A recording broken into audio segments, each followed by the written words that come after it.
માતેમાં બીજા બધા વનવગડા નાવા આ કહેવતને ખોટી સાબિત કરનારી ઘટના અમદાવાદમાં બની છે। અમદાવાદના કાલુપુર રેલવે સ્ટેશન પર 2 દિવસની એક નવજાતને ટ્રેનમાં બેગમાં મૂકી ત્યજી દીધી હતી।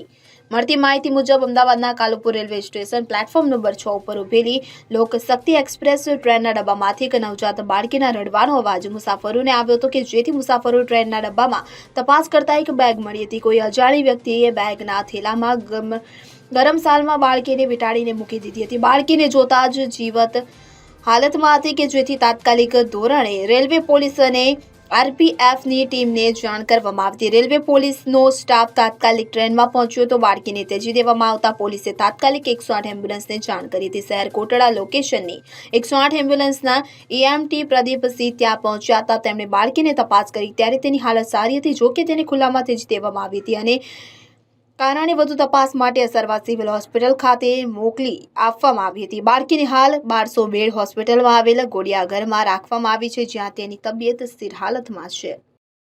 Bureau report CN24 news. હવે જુઓ દેશ દુનિયાની તમામ ખબરો તમારી આંગળીના ટેરવે। ઉઠાવો મોબાઈલ અને Google Play Store પરથી ડાઉનલોડ કરો અમારી CN24 ન્યૂઝ મોબાઈલ એપ।